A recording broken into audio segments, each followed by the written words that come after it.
어이 땡중 극락 가고 싶어? 법당 안에서 조폭들이 스님을 조롱하며 불상을 걷어찼습니다. 그 순간 문이 열리고 두 여성이 들어섰죠. 한 명은 전설의 707특임단 딸, 다른 한 명은 여군 최초로 별을 단 사단장 어머니였습니다. 3분 안에 무릎 꿇은 조폭들, 그리고 숨겨진 출생의 진실. 지금부터 그 모든 이야기가 시작됩니다. 그 전에 잠깐 구독과 좋아요 꾹 눌러주시면 당신의 하루에 따뜻한 기적이 찾아올 거예요. 깊은 산속에 자리 잡은 천년산은 고요한 정막에 쌓여 있었습니다. 오래된 법당 안으로 들어선 5명의 남자들은 거칠고 위압적인 분위기를 풍겼습니다. 가장 앞서 걷는 남자의 목덜미에는 정갈 모양의 검은 문신이 선명하게 새겨져 있었습니다. 그들은 법당 안 곳곳에서 담배를 꺼내 물고 불을 붙였습니다. 연기가 피어오르며 신성한 공간을 더럽혔습니다. 법당 중앙에 앉아있던 법현 스님은 조용히 염주를 굴리고 있었습니다. 56세의 나이에도 단정한 자세를 유지하고 있는 그의 얼굴에는 평온함이 깃들어 있었습니다.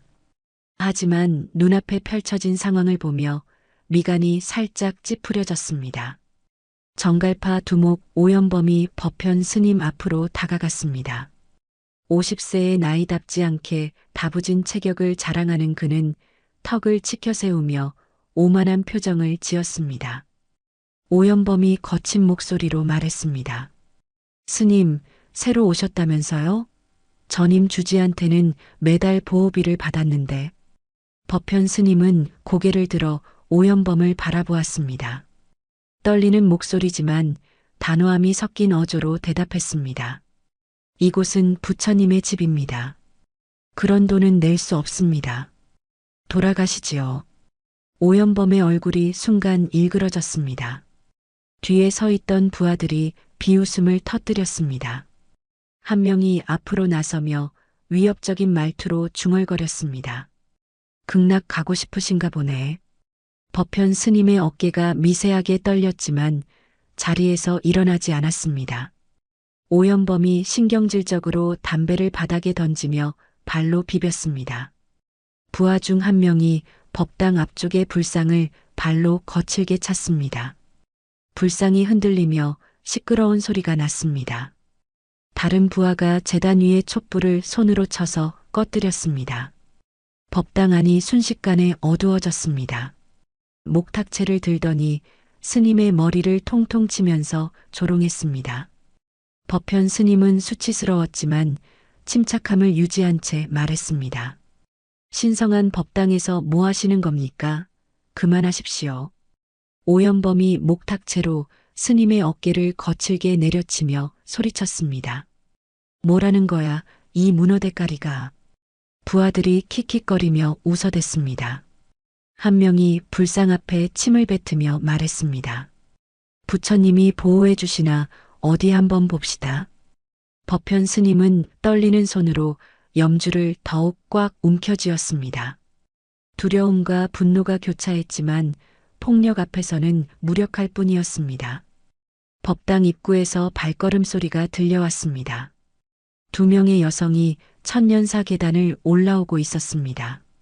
앞서 걷는 여성은 53세의 이정희, 여군 최초 투스타 사단장이었습니다.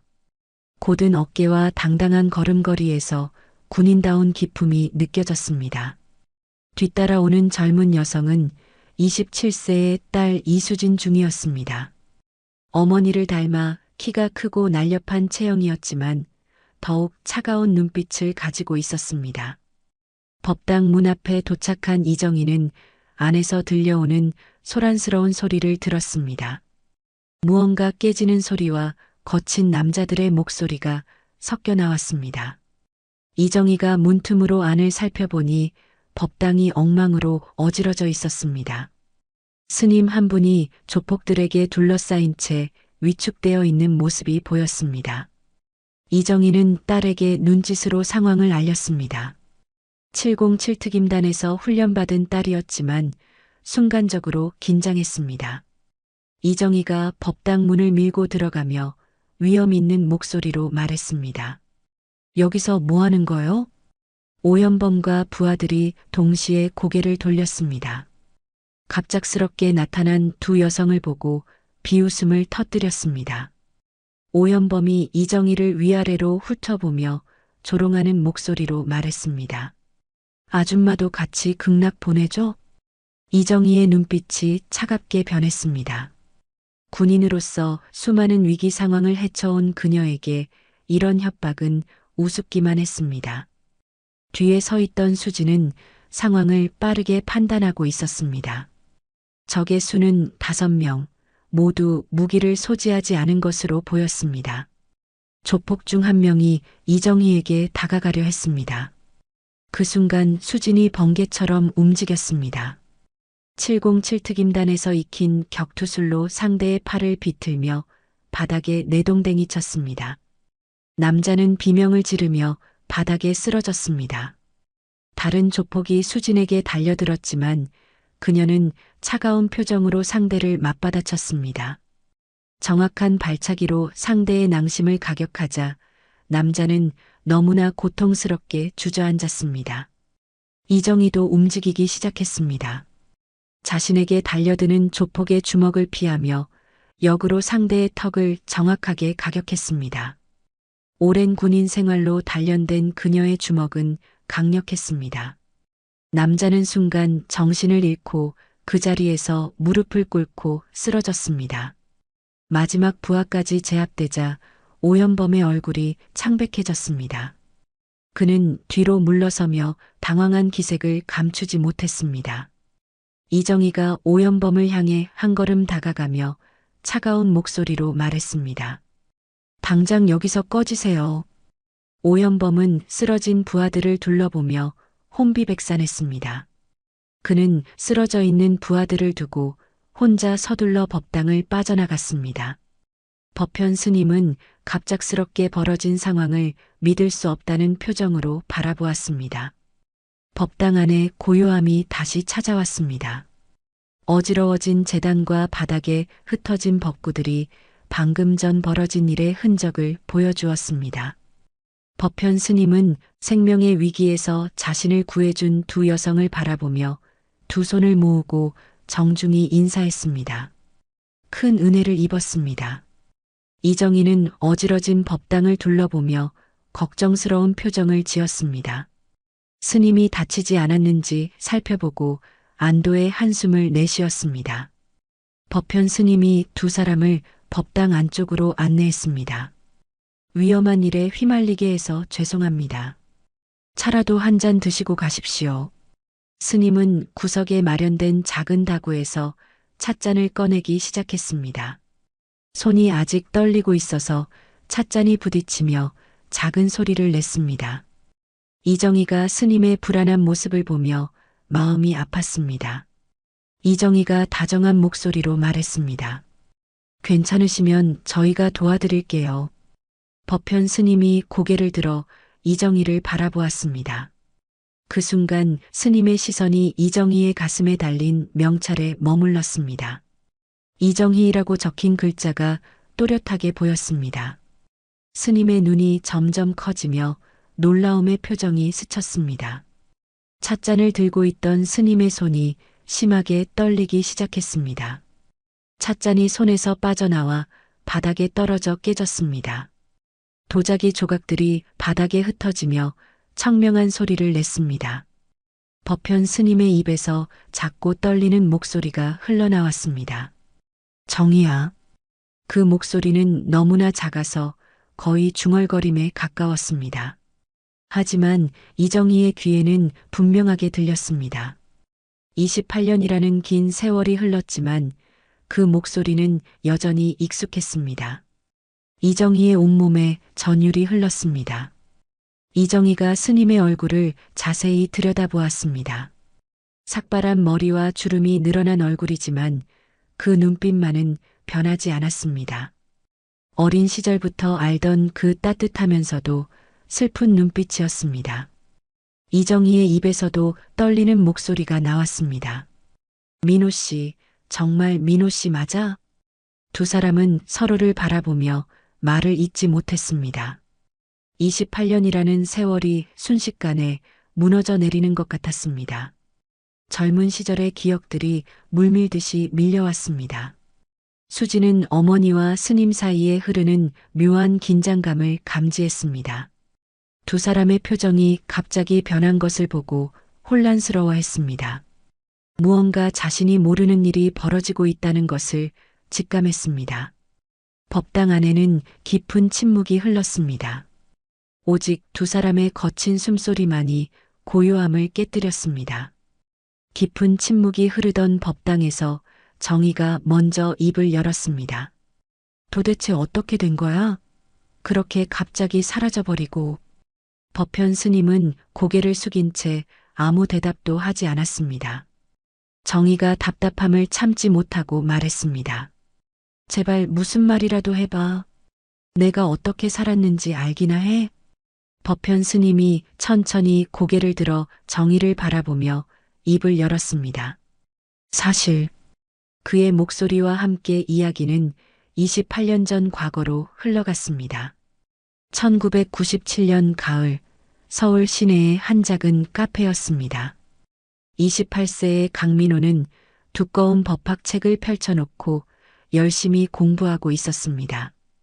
안경을 쓴 그의 얼굴은 진지했지만 어딘가 따뜻한 느낌이 있었습니다.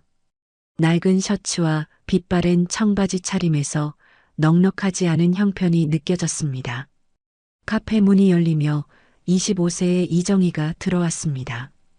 단정한 군복을 입은 그녀는 당당한 걸음걸이로 카페 안을 둘러보았습니다. 짧게 자른 머리와 곧은 어깨선이 군인다운 기품을 보여주었습니다. 하지만 큰 눈과 환한 미소에서는 여성스러운 매력이 느껴졌습니다. 정희는 빈자리를 찾다가 민호가 앉은 테이블 근처로 다가갔습니다.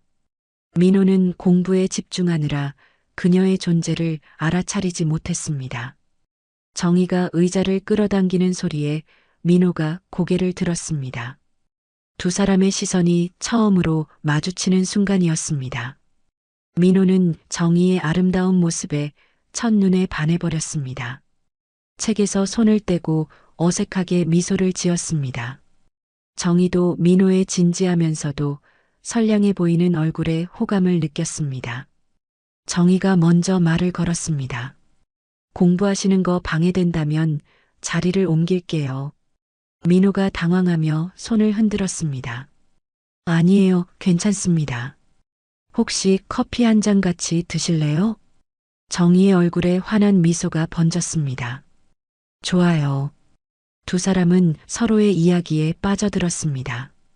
시간 가는 줄 모르고 대화를 나누었습니다. 민호는 정희의 당당하면서도 순수한 매력에 점점 끌렸습니다. 정희 역시 민호의 성실하고 따뜻한 성격에 마음이 움직였습니다. 해가 지고 가로등에 불이 켜질 무렵 두 사람은 아쉬운 작별을 했습니다.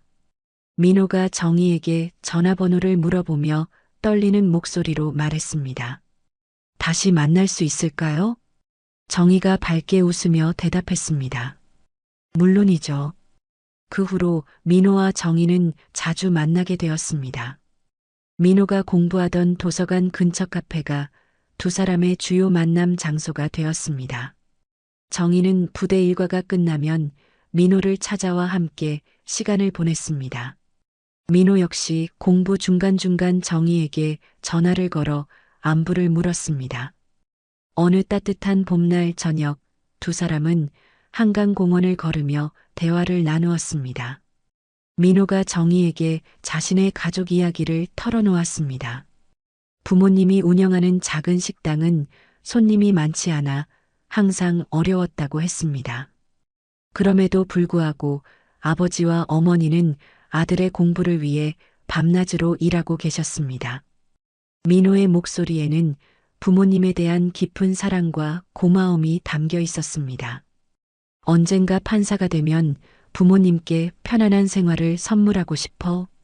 정희는 민호의 효심 깊은 모습에 더욱 감동했습니다. 자신도 어린 시절 아버지를 여의고 어머니 혼자서 힘겹게 자신을 키웠다는 이야기를 했습니다.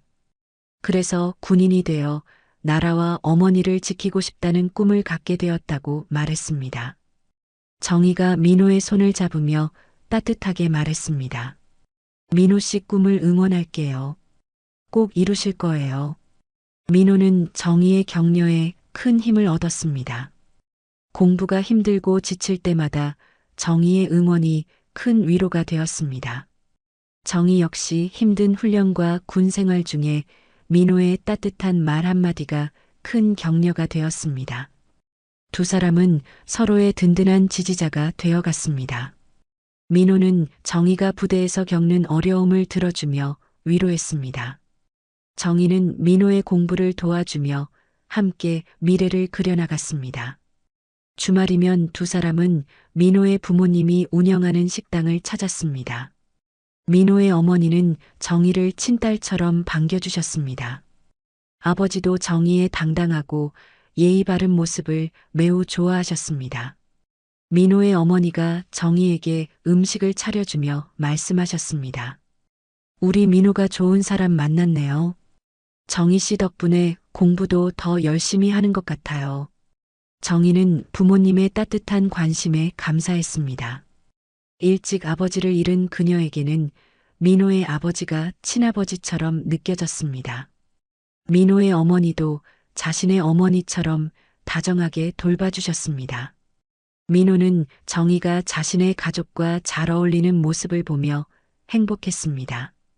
정희 역시 민호의 가족이 자신을 진심으로 받아들여주는 것을 느꼈습니다.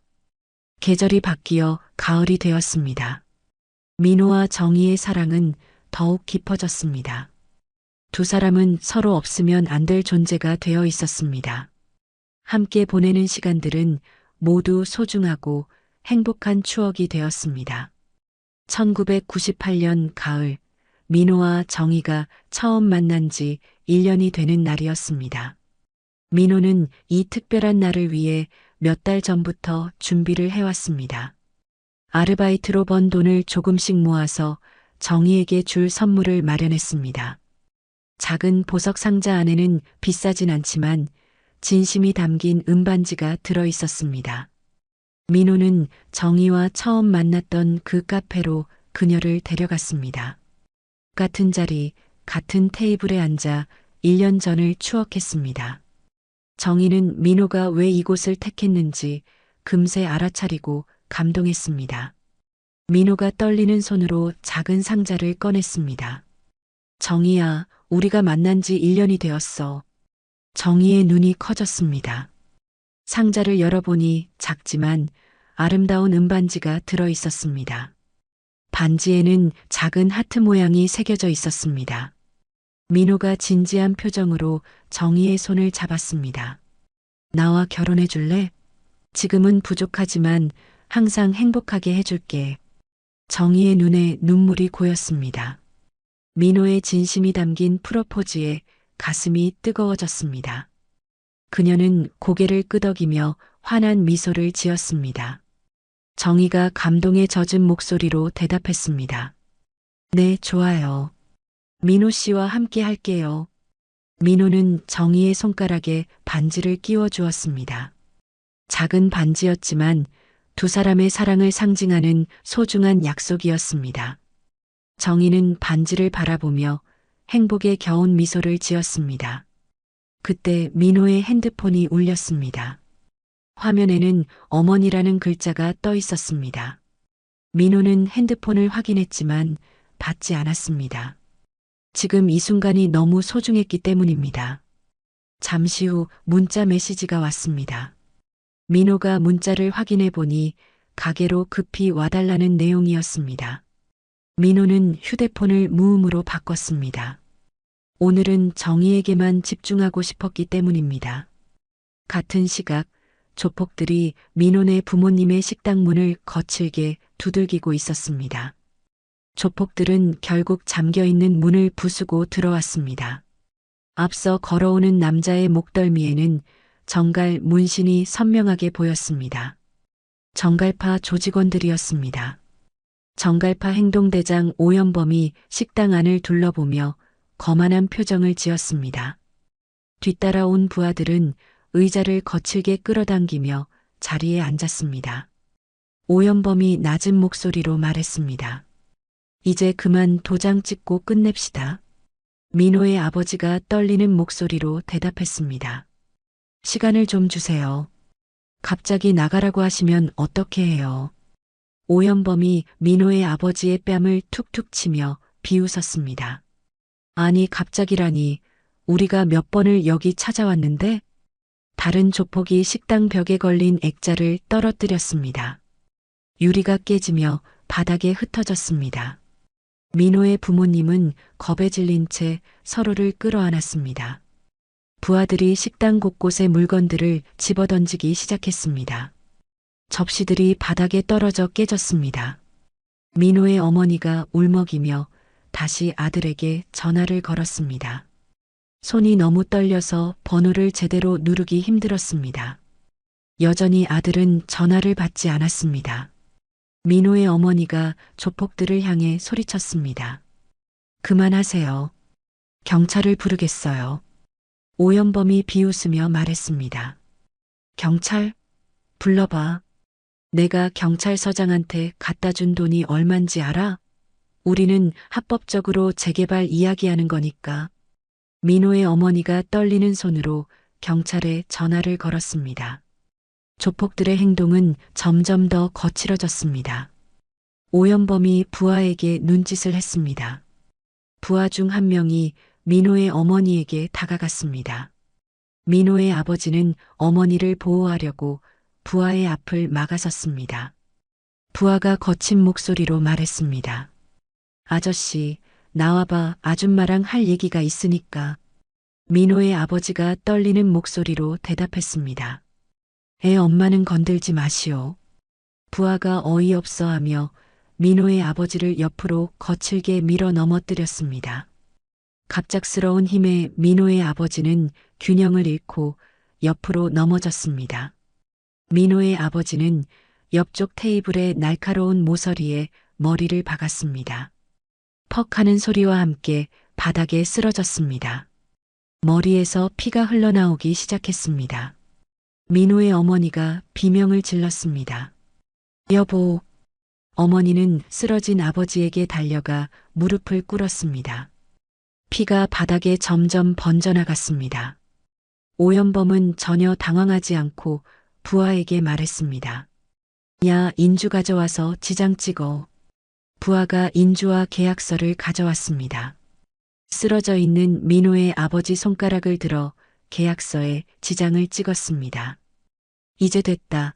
그만 가자. 오연범과 부하들은 만족해하며 자리를 떠났습니다.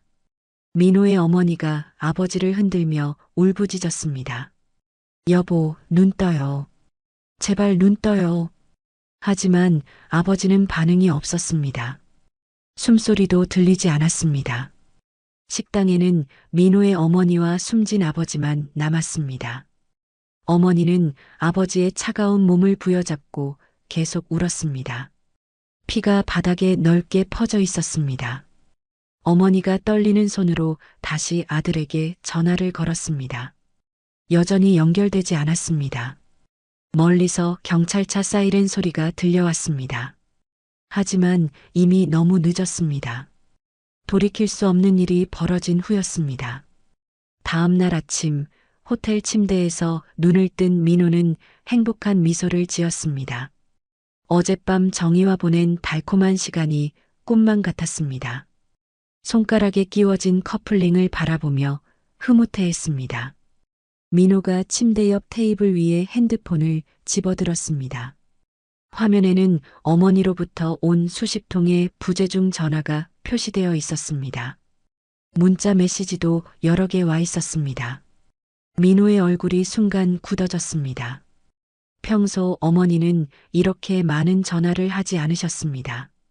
무언가 급한 일이 있었던 것 같았습니다. 민호가 서둘러 어머니에게 전화를 걸었습니다. 한참 후에 어머니의 목소리가 들려왔습니다. 하지만 평소와는 완전히 다른 목소리였습니다. 어머니가 울음 섞인 목소리로 말씀하셨습니다. 민호야, 아버지가 돌아가셨어. 민호는 처음에 어머니의 말을 이해할 수 없었습니다.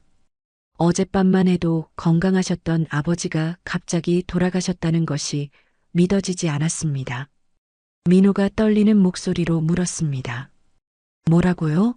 아버지가 어떻게 되셨다고요? 어머니가 흐느끼며 다시 말씀하셨습니다. 어젯밤에 그놈들이 또 와서. 민호는 핸드폰을 떨어뜨렸습니다. 온몸이 떨리기 시작했습니다. 어젯밤 어머니의 전화를 받지 않았던 자신이 떠올랐습니다. 민호가 급히 옷을 입으며 말했습니다. 어머니, 지금 어디 계세요? 제가 바로 갈게요. 어머니가 힘없는 목소리로 대답하셨습니다. 병원에 있어. 장례식장에서 기다리고 있어. 민호가 장례식장에 도착했을 때 어머니는 혼자 앉아 계셨습니다. 하룻밤 사이에 10년은 늙어 보이셨습니다. 눈이 퉁퉁 부어 있고 얼굴은 창백했습니다. 민호는 자신의 잘못을 깨달았습니다. 어젯밤 어머니의 급한 전화를 받았다면 아버지를 구할 수 있었을지도 모릅니다.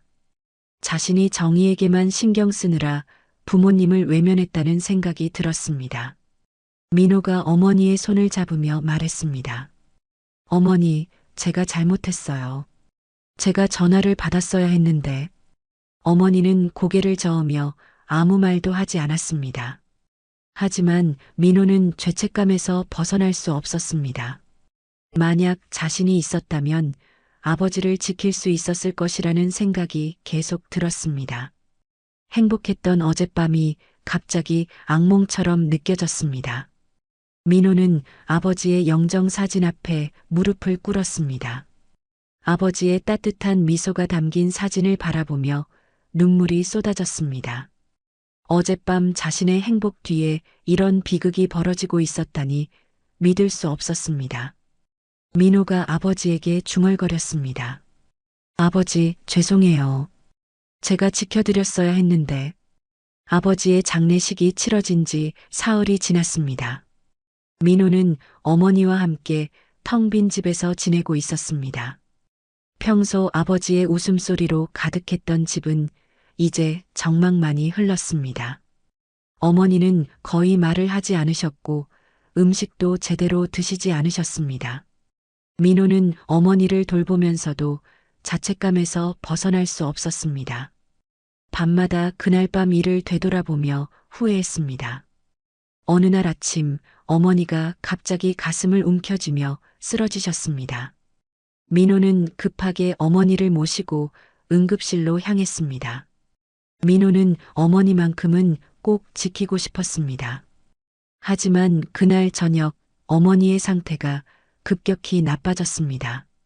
결국 어머니는 민호의 손을 잡은 채 조용히 숨을 거두셨습니다.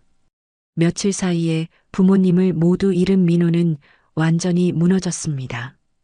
민호는 병원 복도에 주저앉아 하루 종일 울었습니다. 자신이 부모님을 죽였다는 생각에 사로잡혀 괴로워했습니다.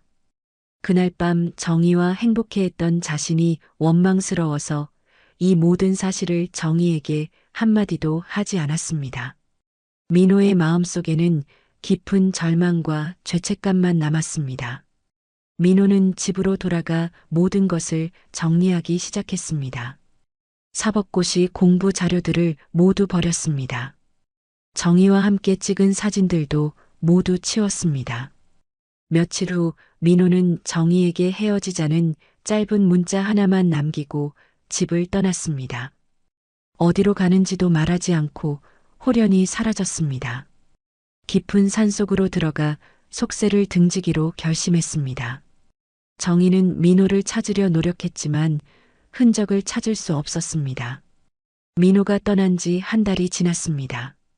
정의는 민호를 찾기 위해 온갖 노력을 다했습니다. 하지만 민호는 마치 세상에서 사라진 것처럼 흔적이 없었습니다. 정의는 부대 일과를 마치고 집에 돌아와 홀로 시간을 보냈습니다. 마음은 혼란과 분노로 가득했습니다. 며칠 전까지 결혼을 약속했던 사람이 갑자기 사라져버린 현실이 믿어지지 않았습니다. 사랑한다고 했던 말들이 모두 거짓이었나 하는 배신감까지도 밀려왔습니다. 함께 찍은 사진을 보면서도 그리움과 원망이 동시에 치밀었습니다. 민호가 선물해준 반지를 바라보며 복잡한 감정에 눈물을 흘렸습니다. 정희는 심장에 구멍이 난 것 같았습니다. 어느 날 아침 정희는 몸에 이상을 느꼈습니다. 속이 메스꺼웠고 어지러움이 계속되었습니다. 처음에는 스트레스 때문이라고 생각했습니다. 하지만 증상이 며칠째 계속되자 병원을 찾았습니다. 의사가 검사 결과를 보며 정희에게 말했습니다. 축하드립니다. 임신 5주째입니다. 정희는 의사의 말을 듣고 깜짝 놀랐습니다. 민호와 헤어진 후 한 달이 지났는데 임신이었다니 믿기 어려웠습니다. 프로포즈를 받은 그날 밤에 생긴 아이라는 것을 금세 알 수 있었습니다. 정희는 병원에서 나와 벤치에 앉았습니다. 복잡한 감정이 밀려왔습니다. 아이를 낳는 것이 옳은 선택인지 깊은 고민에 빠졌습니다. 정희는 민호에게 이 소식을 알려야 한다고 생각했습니다. 민호가 이 소식을 들으면 마음을 바꿀지도 모른다고 희망했습니다. 정희는 경찰서에도 실종 신고를 했습니다. 하지만 성인이 자의로 사라진 경우는 찾기 어렵다고 했습니다. 민호가 의도적으로 모든 흔적을 지우고 떠났다는 것이 분명했습니다. 정희는 혼자서 결정을 내려야 했습니다. 뱃속의 아이를 어떻게 할지 심각하게 고민했습니다. 정희는 자신의 어머니와 상의했습니다. 어머니는 정희의 상황을 듣고 많이 놀라셨습니다. 하지만 곧 정희를 따뜻하게 안아주셨습니다. 정희는 깊이 고민한 끝에 아이를 낳기로 결심했습니다. 민호는 떠났지만 그의 아이만큼은 지키고 싶었습니다. 혼자서도 훌륭하게 키울 수 있다는 자신감이 있었습니다. 정희는 부대 동료들에게 임신 사실을 알렸습니다. 모두들 놀라면서도 정희를 응원해 주었습니다. 군인으로서 미혼모가 되는 것이 쉽지 않다는 것도 알고 있었습니다. 정희는 출산 휴가를 준비하며 혼자서도 잘 해낼 수 있다고 다짐했습니다. 아이에게는 아버지에 대해 절대 말하지 않기로 결심했습니다. 아이가 상처받지 않도록 보호하고 싶었습니다. 몇 달이 흘러 정희는 건강한 딸을 낳았습니다. 아이의 이름을 수진이라고 지었습니다. 작지만 건강한 아이를 보며 정희는 새로운 삶을 다짐했습니다. 정희는 수진을 키우며 강인한 어머니가 되었습니다. 아이에게는 오직 사랑만 주며 최선을 다해 보살폈습니다. 수진은 아버지 없이도 밝고 건강하게 자라났습니다. 과거의 이야기가 끝나자 세 사람 모두 말을 잇지 못했습니다. 법당 안은 깊은 침묵에 잠겨 있었습니다. 28년이라는 긴 세월 동안 숨겨져 있던 진실이 드러나면서 각자의 마음은 복잡한 감정으로 뒤엉켜 있었습니다. 법현 스님은 떨리는 손으로 얼굴을 감쌌습니다. 정희가 자신의 아이를 임신했었다는 사실에 충격을 받았습니다. 자신이 모든 것을 버리고 떠났을 때 그녀 혼자 아이를 키워야 했다는 현실이 가슴을 찔렀습니다. 법현 스님이 힘없는 목소리로 중얼거렸습니다. 정희야, 미안해. 정말 미안해. 정희는 민호의 진심 어린 목소리를 들으며 가슴이 복잡했습니다.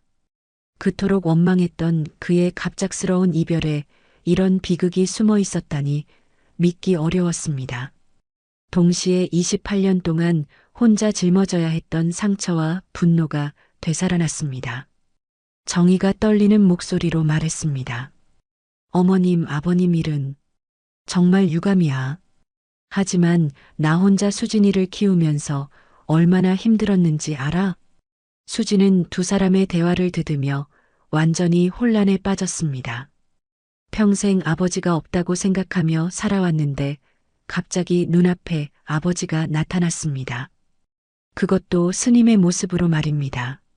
머릿속이 하얗게 변했습니다. 법현 스님과 정희가 동시에 수진을 바라보았습니다. 두 사람 모두 이 순간을 어떻게 설명해야 할지 막막했습니다. 정희가 딸을 향해 다가가며 말했습니다. 수진아. 수진은 고개를 떨군 채 충격을 받은 표정으로 멍하게 있을 뿐이었습니다. 법현 스님이 그런 수진을 바라보며 눈물을 흘렸습니다. 자신과 정의의 모습이 섞인 딸의 얼굴을 보니 가슴이 터질 것 같았습니다. 27년 동안 함께하지 못한 시간이 그저 안타까웠습니다. 법현 스님이 떨리는 목소리로 말했습니다. 수진아, 미안하다. 수진은 갑작스럽게 쏟아진 진실을 받아들이기 어려워했습니다. 눈물이 눈가에 맺혔지만 애써 참으려 했습니다. 707특임단에서 단련된 그녀였지만 이런 감정적 충격은 처음이었습니다. 정희는 딸의 감정을 이해했습니다. 자신도 같은 마음이었기 때문입니다. 하지만 민호의 사정을 알고 난 후 복잡한 심정이었습니다. 법현 스님은 수진의 반응이 충분히 받아들여졌습니다. 딸이 화를 낼 만했습니다. 자신이 아버지로서의 책임을 전혀 다하지 못했기 때문입니다. 법현 스님이 무릎을 꿇으며 말했습니다. 수진아, 아빠가 잘못했다. 아빠가 미안하다는 말밖엔 할 말이 없구나. 법당 안에 무거운 침묵이 한참 지속되었습니다. 세 사람은 각자의 생각에 잠겨 있었습니다. 28년이라는 긴 세월 동안 벌어진 일들을 되돌아보고 있었습니다. 잃어버린 시간과 놓친 기회들이 아쉽기만 했습니다. 이정희가 먼저 입을 열었습니다. 민호 씨, 만약 그날 밤 당신이 어머님 전화를 받았다면 어떻게 됐을까? 법현 스님이 깊은 한숨을 내쉬며 대답했습니다. 만약 그랬다면 모든 것이 달라졌을 텐데. 그때 천둥 소리가 크게 울렸습니다. 법당 전체가 울리는 것 같은 굉음이었습니다. 이어서 엄청나게 밝은 번개가 번쩍였습니다. 법당 안이 순간적으로 환하게 밝아졌습니다. 그 빛은 마치 초자연적인 무언가를 암시하는 것 같았습니다. 강렬한 빛이 사라지고 법현 스님과 이정희는 눈을 떴습니다. 그들이 있는 곳은 28년 전 그 카페였습니다. 테이블 위에는 민호가 정희에게 선물했던 작은 상자가 놓여 있었습니다. 두 사람은 서로를 바라보며 이 상황이 현실인지 의심했습니다. 정희가 자신의 손을 내려다보았습니다. 손가락에는 28년 전 민호가 끼워준 은반지가 있었습니다. 거울에 비친 자신의 모습은 25세의 젊은 모습이었습니다. 옆에 앉은 민호도 28세의 고시생 모습 그대로였습니다. 민호가 놀라운 목소리로 말했습니다. 정희야, 이게 정말 현실이야? 우리가 정말 과거로 돌아온 거야? 정희도 믿기 어렵다는 표정으로 대답했습니다. 그런 것 같아. 이게 말이 돼? 그때 민호의 핸드폰이 울렸습니다. 화면에는 어머니라는 글자가 떠 있었습니다. 28년 전과 똑같은 순간이 재현되고 있었습니다. 하지만 이번에는 민호가 즉시 전화를 받았습니다. 어머니의 급한 목소리가 들려왔습니다. 민호야, 빨리 가게로 와. 그놈들이 또 와서 문을 두들기고 있어. 민호의 얼굴이 창백해졌습니다. 28년 전의 기억이 생생하게 떠올랐습니다. 이번에는 절대로 부모님을 잃을 수 없었습니다. 민호가 급히 일어서며 정희에게 말했습니다. 정희야, 부모님이 위험해. 지금 당장 가야 해. 정희도 즉시 자리에서 일어났습니다. 28년 후의 기억으로 정갈파 조직원들이 민호의 부모님을 위협하고 있다는 것을 알았습니다. 두 사람은 서둘러 카페를 나와 택시를 탔습니다. 민호가 택시기사에게 급하게 말했습니다. 최대한 빨리 가주세요. 생명이 걸린 일이에요. 택시 안에서 민호와 정희는 작전을 세웠습니다. 정희는 군인으로서의 경험을 살려 상황을 분석했습니다. 정희가 민호에게 말했습니다. 민호 씨, 내가 먼저 들어가서 상황을 파악할게. 당신은 경찰에 신고해. 민호가 정희의 손을 잡으며 걱정스럽게 말했습니다. 너무 위험해. 혼자 들어가면 안 돼. 정희가 자신 있게 대답했습니다. 걱정 마. 나는 군인이야. 이런 상황은 충분히 대처할 수 있어. 식당에 도착하자 안에서 소란스러운 소리가 들려왔습니다. 정희가 먼저 식당으로 들어갔습니다. 오연범과 부하들이 민호의 부모님을 위협하고 있었습니다. 아버지는 어머니를 보호하려고 앞에 서 있었습니다. 정희가 위험 있는 목소리로 말했습니다. 여기서 뭐 하는 거예요? 오연범이 정희를 보고 비웃었습니다. 아가씨도 같이 당하고 싶어? 그때 민호가 경찰과 함께 들어왔습니다. 미리 신고를 해둔 덕분에 경찰이 빠르게 출동할 수 있었습니다. 정갈파 조직원들은 갑작스러운 상황에 당황했습니다. 정희는 재빠르게 움직여 오연범을 제압했습니다. 다른 조직원들도 경찰과 민호가 협력하여 붙잡았습니다. 민호의 아버지가 놀란 표정으로 아들을 바라보았습니다. 민호야, 어떻게 이렇게 빨리 온 거야? 민호가 아버지를 껴안으며 말했습니다. 아버지, 괜찮으세요? 다치신 곳은 없으세요? 민호의 어머니도 아들과 정희에게 감사 인사를 했습니다. 정희야, 고마워. 너희가 아니었으면 큰일 날 뻔했어. 경찰이 조직원들을 연행해 가면서 오연범에게 말했습니다. 공갈협박과 업무방해 혐의로 체포합니다. 식당은 약간 어지러워졌지만 민호의 부모님은 무사했습니다. 28년 전과는 완전히 다른 결과였습니다. 민호는 감격에 겨워 눈물을 흘렸습니다. 민호가 부모님께 말씀드렸습니다. 아버지, 어머니, 이제 안전해요. 제가 꼭 지켜드릴게요. 부모님을 구한 지 2개월이 지났습니다. 민호는 사법고시 공부에 더욱 집중할 수 있게 되었습니다. 어느 봄날 민호에게 기쁜 소식이 전해졌습니다. 사법고시 최종 합격자 명단에 자신의 이름이 있었습니다. 민호는 기쁨을 감추지 못하며 정희에게 달려갔습니다. 두 사람은 결혼 준비를 시작했습니다. 민호의 부모님도 정희를 친딸처럼 여기며 결혼을 적극 지지해 주셨습니다. 정희의 어머니도 민호를 좋은 사위로 인정하고 축복해 주셨습니다. 결혼식은 소박하지만 따뜻한 분위기로 치러졌습니다. 민호의 부모님이 건강하게 결혼식에 참석하신 모습이 감동적이었습니다. 정희는 웨딩드레스를 입고 더욱 아름다워 보였습니다. 민호가 정희에게 결혼 서약을 했습니다. 정희야, 평생 행복하게 살자. 정희도 눈물을 글썽이며 대답했습니다. 네, 민호 씨, 우리 평생 함께해요. 신혼생활은 달콤하고 행복했습니다.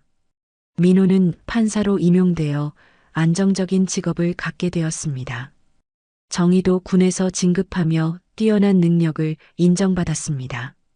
민호의 부모님도 안전한 지역으로 식당을 이전시켜 드렸습니다. 28년 전과는 완전히 다른 행복한 삶이 펼쳐지고 있었습니다. 모든 것이 완벽해 보였습니다. 하지만 이들은 아직 모르고 있었습니다. 과거를 바꾼 대가가 무엇일지. 결혼한 지 1년이 지난 어느 날 정희에게 새로운 임무가 주어졌습니다. 군 상부에서 정희를 해외 파견을 보내기로 결정했습니다. 원래대로라면 없었던 새로운 임무였습니다. 과거를 바꾼 것이 예상치 못한 결과를 가져온 것이었습니다. 정희가 집에 와서 민호에게 소식을 전했습니다. 여보, 6개월간 해외로 나가야 할 것 같아요. 민호가 걱정스럽게 물었습니다. 어디로 가는 건데? 위험하지는 않아? 정희가 안심시키려 노력하며 대답했습니다. 아프리카 평화유지 작전이에요. 크게 위험하지는 않을 거예요. 하지만 민호는 불안함을 감출 수 없었습니다. 정희가 해외에 나간 지 2개월째 되는 날이었습니다. 민호는 법원에서 업무를 보고 있었습니다. 평소와 다름없는 하루가 될 것이라고 생각했습니다. 하지만 오후 2시경 급한 전화가 걸려왔습니다. 전화를 받은 민호의 얼굴이 순간 창백해졌습니다. 군 관계자의 목소리가 떨리며 들려왔습니다. 이정희 중위가 훈련 중 큰 사고를 당했습니다. 민호는 손에서 전화기를 떨어뜨렸습니다.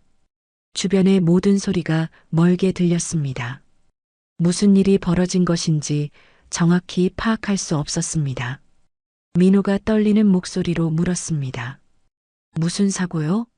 정희가 어떻게 된 거예요? 군 관계자가 심각한 목소리로 대답했습니다. 폭발물 제거 훈련 중 예상치 못한 폭발이 있었습니다. 지금 응급실에 있습니다. 민호는 즉시 모든 일을 중단하고 공항으로 향했습니다.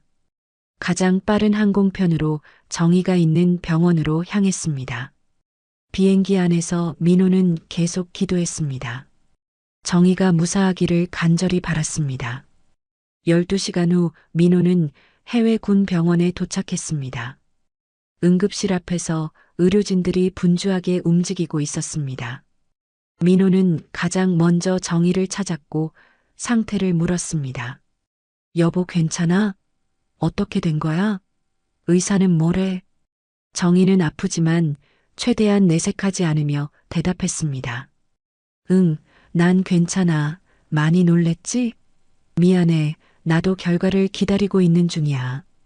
그때 담당 의사가 민호와 정희를 찾아와 설명했습니다. 이정희 중위가 폭발로 인해 심한 외상을 입었습니다. 생명은 건졌지만 상태가 심각합니다. 민호가 다급하게 물었습니다. 어떤 부상인가요? 회복될 수 있나요? 의사가 무거운 표정으로 대답했습니다. 외부 상처는 치료할 수 있지만 내부 장기에 손상이 있습니다. 폭발로 인한 내상으로 자궁에 심각한 손상을 입었습니다.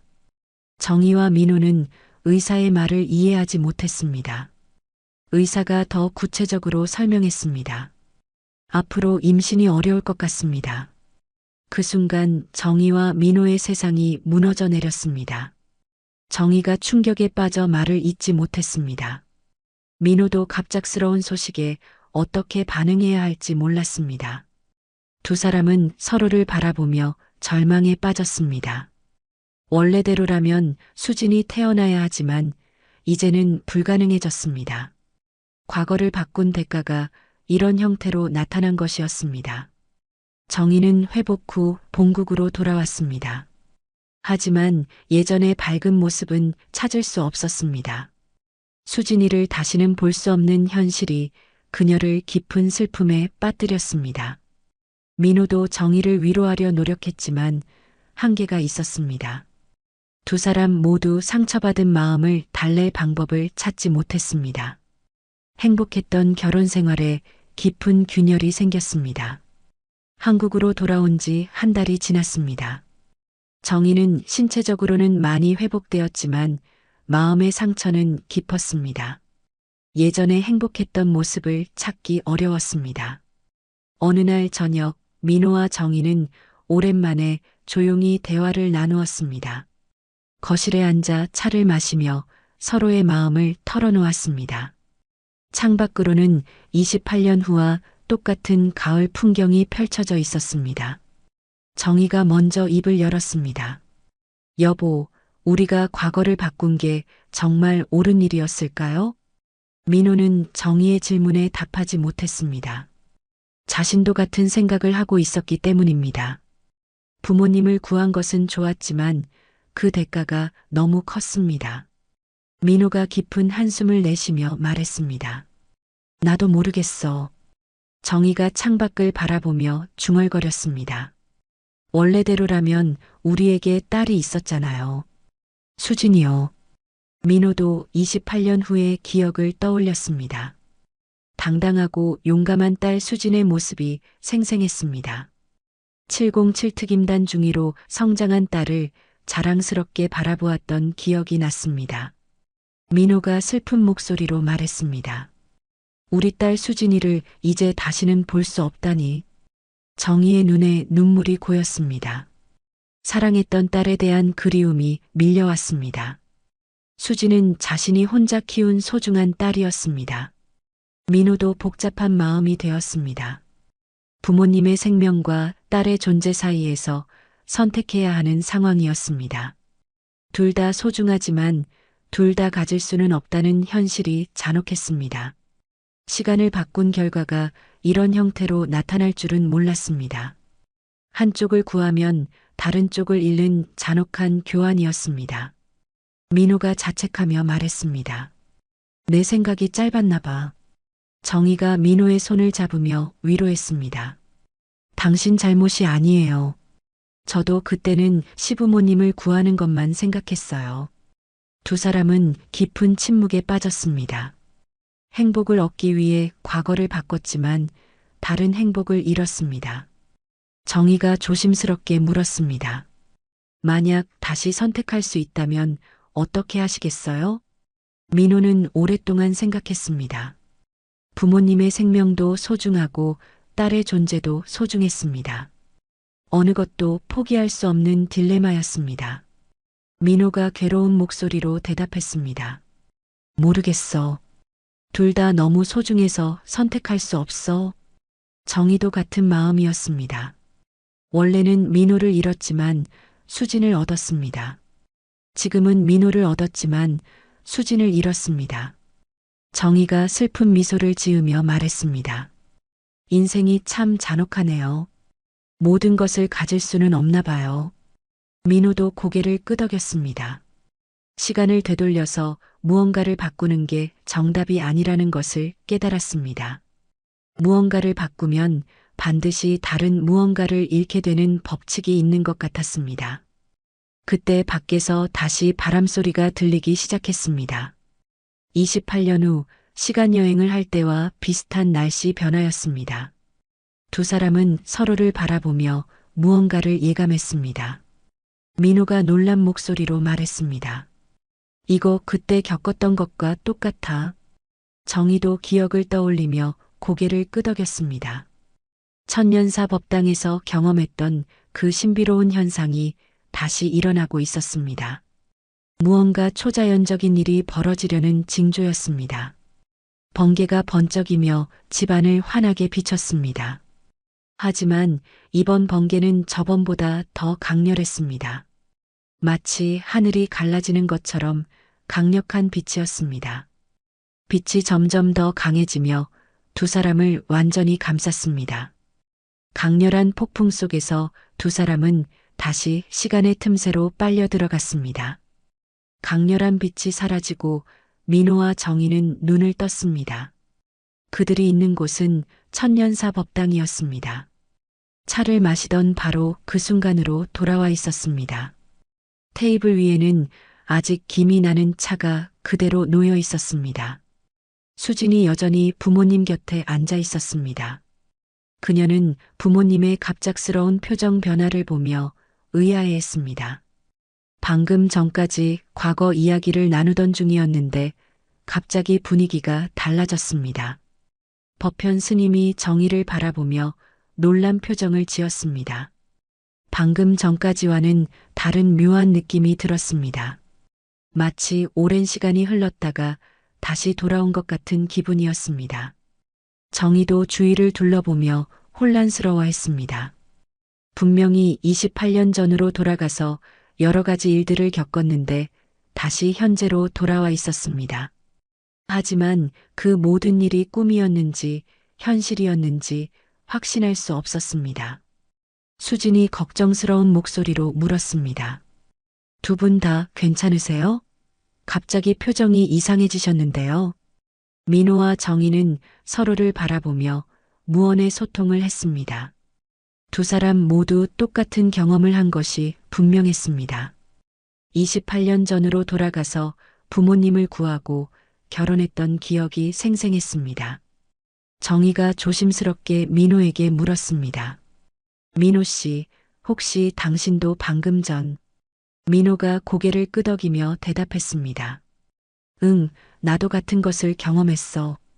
28년 전으로 돌아가서.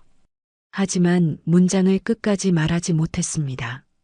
수진 앞에서 시간여행 이야기를 하기에는 너무 믿기 어려운 일이었습니다.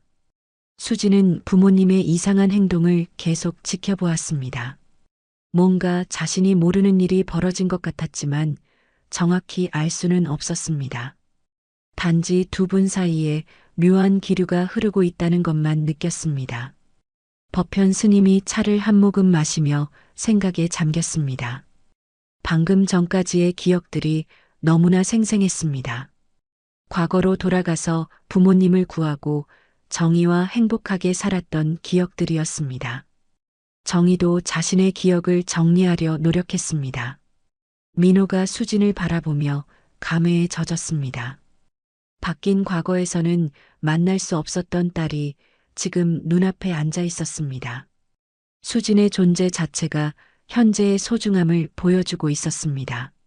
정의도 딸을 바라보며 비슷한 마음이 되었습니다. 27년 동안 혼자 키운 소중한 딸이 여기 있었습니다. 다른 선택을 했다면 수진을 잃을 수도 있었다는 것을 깨달았습니다. 법당 안에는 다시 고요함이 찾아왔습니다. 28년의 세월이 그대로 흘러 있었고 현실은 변하지 않았습니다. 하지만 민호와 정의의 마음속에는 새로운 깨달음이 자리 잡고 있었습니다. 정의가 수진의 손을 잡으며 말했습니다. 수진아, 엄마가 너를 얼마나 사랑하는지 알고 있지? 수진이 어머니의 갑작스러운 애정 표현에 놀라며 대답했습니다. 물론이죠. 엄마, 그런데 왜 갑자기 그런 말씀을 하세요? 법현 스님이 깊은 숨을 들이쉬며 마음을 정리했습니다. 시간 여행을 통해 다른 가능성들을 경험해 본 후 많은 것을 깨달았습니다. 과거를 바꾸려고 해도 완벽한 해답은 없다는 것을 알았습니다. 어떤 선택을 해도 반드시 잃는 것이 있다는 진실을 받아들였습니다. 정의가 따뜻한 목소리로 말했습니다. 민호 씨, 그때 당신이 선택한 길도 이해해요. 부모님을 잃은 슬픔이 얼마나 컸을지 알겠어요. 수지는 부모님의 대화를 들으며 점점 이해하기 시작했습니다. 아버지가 왜 출가를 선택했는지 그 마음의 깊이를 느꼈습니다. 어머니가 혼자서 자신을 키우며 얼마나 힘들었을지도 생각했습니다. 법현 스님이 수진에게 말했습니다. 수진아, 너를 아빠 없이 크게 해서 정말 미안해. 그래도 엄마가 훌륭하게 키워서 다행이구나. 수진이 눈물을 글썽이며 대답했습니다. 아버지, 이제 이해해요. 그때는 너무 힘드셨을 거예요. 정의가 딸의 손을 잡으며 말했습니다. 수진아, 엄마도 때로는 아빠가 그리웠어. 하지만 너가 있어서 행복했어. 법현 스님은 시간여행에서 깨달은 것을 떠올렸습니다. 부모님을 구하고 정의와 행복하게 살았지만 수진을 잃었던 기억이었습니다. 현재의 수진이 얼마나 소중한 존재인지 새삼 깨달았습니다. 법현 스님이 감격스러운 목소리로 말했습니다. 지금 이 순간이 바로 극락이구나. 가족이 함께 있는 이 순간 말이야. 정의도 깊이 공감하며 고개를 끄덕였습니다. 부족한 것만 생각하며 살았는데 이미 충분히 행복했다는 것을 알았습니다. 28년이라는 세월이 아깝지만 지금부터라도 함께할 수 있다는 것에 감사했습니다. 수진이 부모님을 번갈아 보며 말했습니다. 어머니, 아버지, 이제 우리 진짜 가족이 된 거죠? 법현 스님이 눈물을 흘리며 대답했습니다. 그래. 늦었지만 이제 진정한 가족이 되었어. 정의도 눈물을 닦으며 말했습니다. 우리 세 사람이 함께 있으니 더 바랄 것이 없어요. 법현 스님은 과거에 대한 후회를 내려놓기로 했습니다. 시간 여행을 통해 과거를 바꿔도 완벽한 행복은 없다는 것을 깨달았기 때문입니다. 현재를 받아들이고 앞으로의 시간을 소중히 여기기로 결심했습니다. 정의도 마찬가지였습니다. 민호를 원망했던 마음이 완전히 사라졌습니다. 그 대신 함께 보낼 수 있는 시간들에 대한 감사함이 마음에 가득했습니다.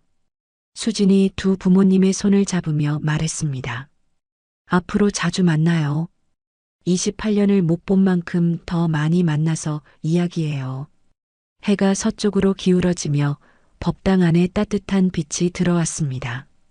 세 사람의 얼굴에는 평화로운 미소가 번져 있었습니다. 28년 만에 만난 가족은 서로를 용서하고 현재에 감사하게 되었습니다. 세 사람은 28년이 지나서야 알았습니다.